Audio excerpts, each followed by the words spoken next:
Derek Tran, D-E-R-E-K-T-R-A-N. I am running for Congress, California's 45th district.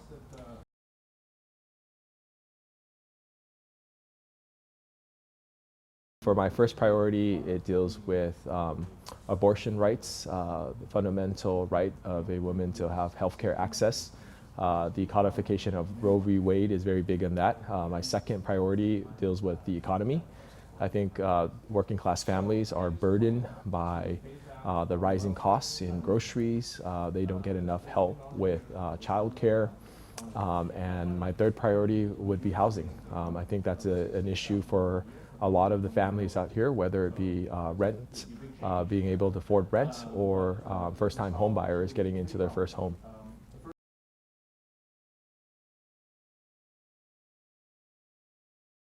Yeah, I think for the first one, the codification of Roe v. Wade is extremely important since the Supreme Court made the decision in Dobbs to gut Roe v. Wade and protect a woman's right.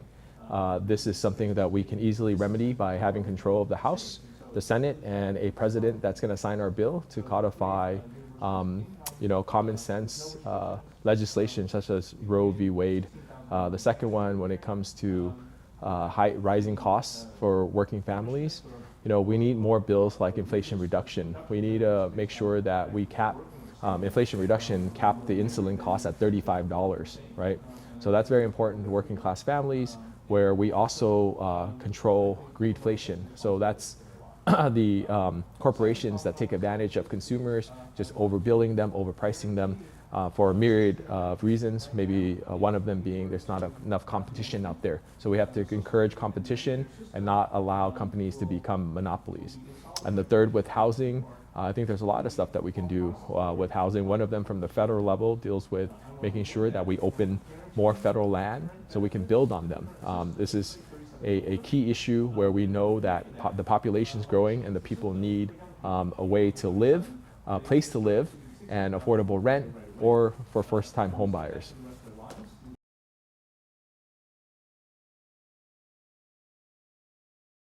I have endorsement from laborers and unions, working class families who belong to them. For example, the teachers union has endorsed me, SEIU has endorsed me.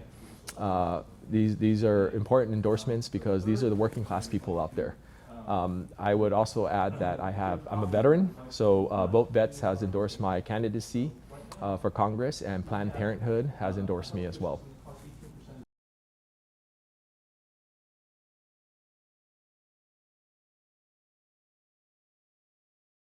I will represent my district. I will show up for my district. I think that's something we're not getting from the current representative.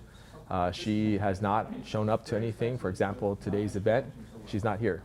She's putting out these baseless claims about me and my candidacy and my campaign when she's not here to defend any of those accusations. But the priority here is the people that we represent. It's important for us to, when we represent our community, to sit down with our community to find out what their priorities are and then figure out how we're going to address that together. That is something that the Representative Steele is not doing for her community at all.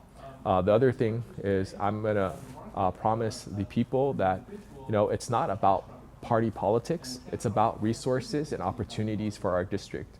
She again and again has voted party line to not bring resources and opportunities to our district. So when it comes to my representation, my priority will always be the people of my district.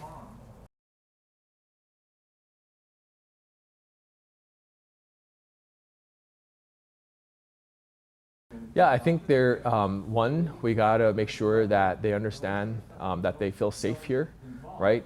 That there's a pathway to citizenship. We need to do more for the dreamers, the dreamers out there. And for me, growing up in an immigrant family, my parents were refugees. It's hard. It's hard for the family. It's hard financially. And it's hard to go to school as a son or daughter of immigrants, right? You want to make sure you're in a safe community, and that's something that we can do more for the undocumented or those that are in this country that are seeking citizenship.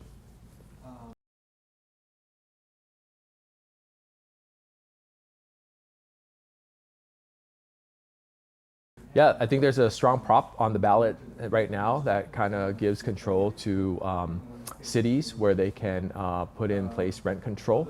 That's something we have to definitely look at because each city will make the determination on whether or not rent control is needed for that population. So a city like Fullerton will have the power to pass laws to protect those that are living in their district. For students who can't afford to pay rent, you can cap cap the rent, so they feel protected and they have a place to stay and live.